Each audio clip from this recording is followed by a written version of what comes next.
بسم اللہ الرحمن الرحیم۔ حکومت نے غیر قانونی طور پر مقیم افغانوں کو ملک چھوڑنے کے لیے دی گئی ڈیڈ لائن ختم ہونے کے بعد پناہ گزینوں کو زبردستی نکالنے کا سلسلہ شروع کر دیا ہے۔ ہزاروں افغان، جن میں خواتین، بچے اور عمر رسیدہ لوگ بھی ہیں، تورخم پھاٹک پر کھلے آسمان تلے پڑے ہیں۔ افغان حکومت نے پھاٹک بند کر دیا ہے اور حکومت پاکستان بائیو میٹرک کے طویل عمل کے نام پر اس مسئلے کو مزید گھمبیر بنا رہی ہے۔ شدید سردی کا ماحول اور تورخم کا علاقہ اور سامان اٹھائے بے خانمہ افراد کی لمبی قطاریں کوئی اچھا تاثر قائم نہیں کر رہی۔ طالبان حکومت ابھی بہت سے مسائل کا شکار ہے۔ انہیں کوئی طویل انتظامی تجربہ بھی نہیں، اس لیے مسائل کے حل میں انہیں خاصی مشکل پیش آ رہی ہے۔ ایسے میں اچانک ہزاروں افراد کو وہاں دھکیلنا انہیں مزید مشکلات کا شکار کرنے کے مترادف ہے۔ افغان پناہ گزینوں کو وطن واپس جانا چاہیے، مگر یہ نصف صدی کا قصہ ہے، دو چار برس کی بات نہیں۔ اس قضیے کی جڑیں تاریخ میں ہیں، عالمی طاقتوں کے بڑے کھیل اور بالادستی کی خواہش میں ہیں، کھلی اور پراکسی جنگوں میں ہیں۔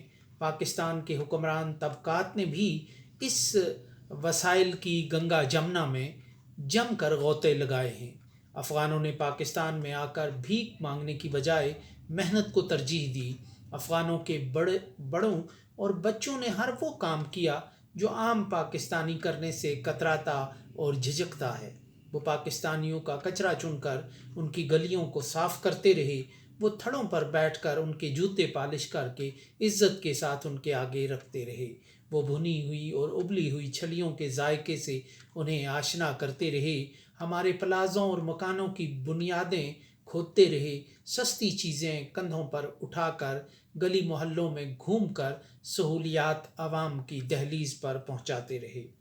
ہر طبقے اور ہر قوم میں اچھے اور برے کردار موجود ہوتے ہیں، سو افغان پناہ گزینوں میں بھی ایسے کردار موجود رہے ہیں، مگر مجموعی طور پر افغان پناہ گزینوں نے پاکستان پر بوجھ بننے کی بجائے محنتی خدا کا دوست ہے کا ماٹو اپنا کر ہاتھ سے کام کرنے اور خون پسینے کی کمائی کو ترجیح دی۔ ملک کے کسی کونے میں بہت کم ہی کوئی پناہ گزین بھیک مانگتے دیکھا گیا ہوگا۔ افغانوں کے پاکستان کے حکمران طبقات سے وہی گلے ہیں جو بہت سے پاکستانی سیاستدان اور دانشور بھی کرتے چلے آئے ہیں۔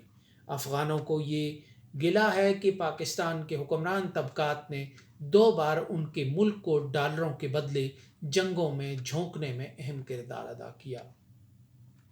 پہلی بار جنرل ضیاء الحق کے دور میں افغانستان کو امریکی مقاصد کے لیے جنگ میں دھکیلا گیا، تو دوسری بار طالبان کے دور میں جنرل پرویز مشرف نے یہی عمل دہرایا، اور حد تو یہ کہ پاکستان میں افغان سفیر ملا عبدالسلام ضعیف کو پکڑ کر امریکیوں کے حوالے کر دیا گیا۔ ملا ضعیف نے نہ پاکستان کے قانون کی خلاف ورزی کی تھی، نہ بین الاقوامی طور پر کوئی قانون توڑا تھا۔ وہ ایک ڈی جور حکومت کے نمائندے تھے، اور کم از کم پاکستان کی حد تک یہ حکومت قانونی تھی، کیونکہ پاکستان ان معدود چند ممالک میں شامل تھا جو ملا عمر کی حکومت کو تسلیم کرتے تھے۔ اس طرح ہر 2 جنگوں میں پاکستان نے امریکہ کا ٹوکا اپنے کندھے پر اٹھایا، جس کے نقصانات افغان معاشرے کو برداشت کرنا پڑے۔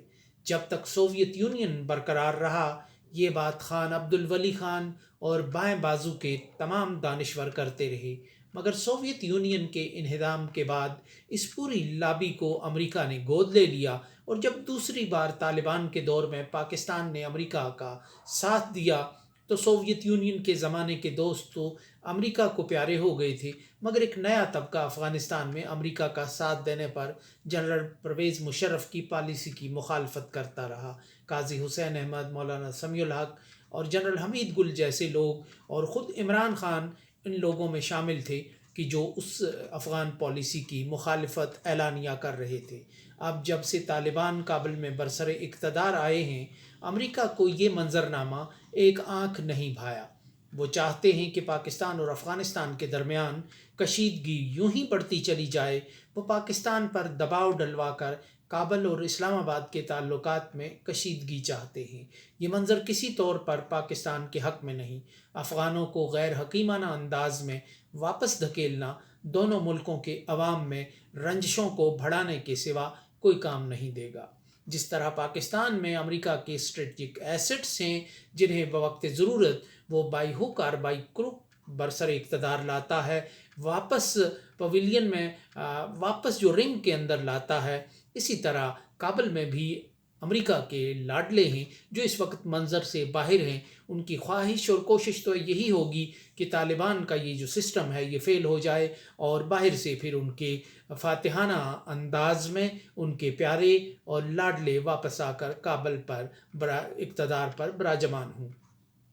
افغان پناہ گزینوں کی بے دخلی کے جو مناظر سامنے آ رہے ہیں، اس سے پاکستان کا افغانوں کے سامنے امیج اچھا نہیں بن رہا۔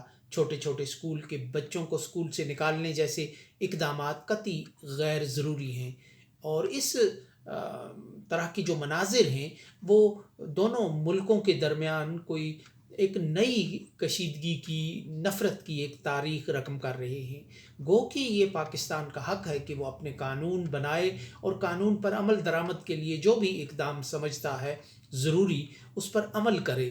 افغان غیر قانونی طور پر پاکستان میں اگر مقیم ہیں تو ان کو نکالنے کا اپنا ایک طریقہ اور ایک ساری ان کی ایک پوری فلاسفی کے تحت ان کو نکالا جا سکتا ہے۔ اس معاملے کو افغان حکام کے ساتھ افہام و تفہیم کے ساتھ حل کیا جا سکتا ہے۔ طالبان حکومت کی مدد کر کے انہیں ان پناہ گزینوں کو سنبھالنے کے قابل بنانے کی پہلے مرحلے پر صحیح ہونی چاہیے تھی۔ اس طرح کے رویے مدتوں یاد رکھے جاتے ہیں اور افغان جو ہیں وہ اس حوالے سے اپنا جو کینہ اور انتقام ہے وہ صدیوں تک یاد رکھتے ہیں۔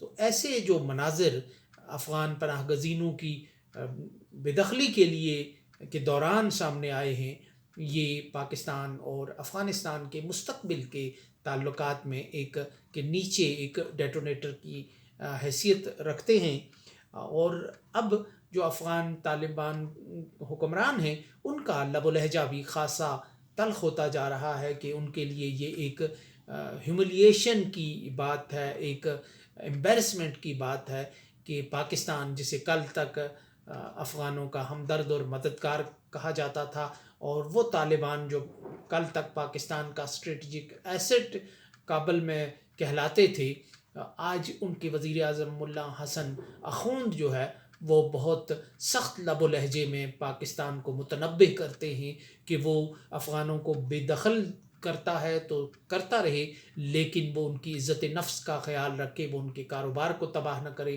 ان کے گھروں کو تباہ نہ کرے اور ان کو اس طرح بے سر و سامانی کے عالم میں دھکیلنے سے باز رہے۔ ملا عمر کے بیٹے جو ملا یعقوب ہیں ان کا بھی ایک سخت بیان، جو ویڈیو بیان ہے وہ سامنے آیا تھا، جس میں پاکستان کے حکمران طبقات کی شکایت بھی کی گئی تھی، اور ایک انداز سے ایک طرح سے اس میں خاصا ایک ایسا دھمکی آمیز قسم کا لہجہ بھی تھا کہ جو آج نہیں تو آنے والے دنوں میں وہ اپنے اثرات مرتب کرتا چلا جائے گا۔